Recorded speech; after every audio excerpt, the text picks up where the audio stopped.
Right, so I'm going to explain vectors, but before that, we'll save the whole world from a big nuclear disaster. Right, so let's take a look at this. We've got this nuclear power plant which is leaking very dangerous nuclear radioactive materials, and we've got a robot that can fix it, but the problem is we have to get the robot from here to there. So we can control the robot by sending text messages. You send A, that'll make it jump just like that. You send B, that'll make it jump just like that. So every time you send an A, it'll go exactly that far in that direction. So it has a fixed direction and a fixed distance. So A is a vector quantity and B is a vector quantity as well. So how do you make it go from here to there? You can send an A, and then a B. That'll get it there. So 3 A's and a B. So you can simply send 3A plus B. That will make it go from here to there. You can also send B plus 3A, because you can do a B first and then do 3 A's. It'll get exactly to the same place. You can also do an A first, then a B, then 2 more A's. It doesn't matter which way you do it, as long as you do 3 A's and a B, it'll take you from there to there. So the order doesn't matter when you're adding vectors. So A is a vector that takes you from there to there. But how do you make the robot go in the opposite direction? Minus A will do that. So A makes it go that way, minus A will make it go in the opposite direction, but the same distance. 2A will make it go in the same direction as A, but twice the distance. Half of A will make it go in the same direction as A again, but just half the distance. Minus half A will make it jump exactly in the opposite direction as A, but same as half A, but in the opposite direction.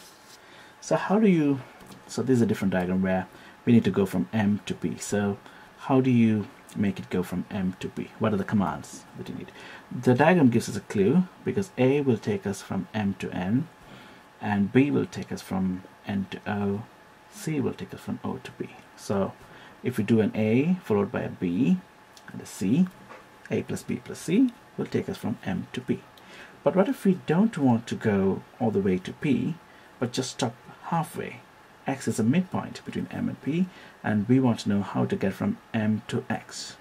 So you can simply say half of A plus B plus C, because A plus B plus C takes us from here to there, and we just say half of that. So it'll take us exactly to the midpoint. So half of A plus B plus C will take us exactly to the midpoint. So in this diagram, we want to go from A to B. X will take us up to that point. Y will take us from here to there. So X plus Y will be AB. So AB will be X plus Y. So in this diagram, we want to go from P to Q. So can we say A plus B? Well, that won't make it go, because A will take us from P to M, but B will not take us from M to Q, because it's pointing that way. It won't let us go this way. It'll only take us from Q to M. So what is a vector that will take us from M to Q? That is actually the very opposite of B. Same as B, but in the opposite direction. So it's minus B. So to go from M to Q, we need minus B. So we can use A to go from P to M, and then minus B to go from M to Q. So A and a minus B will take us from P to Q. So A minus B will take us from P to Q. So what if we want to go halfway from P to N, where N is a midpoint? It's just half of A minus B, because A minus B takes us all the way there. So half of that will take us to the midpoint. So that's the basic introduction to vectors. Thank you.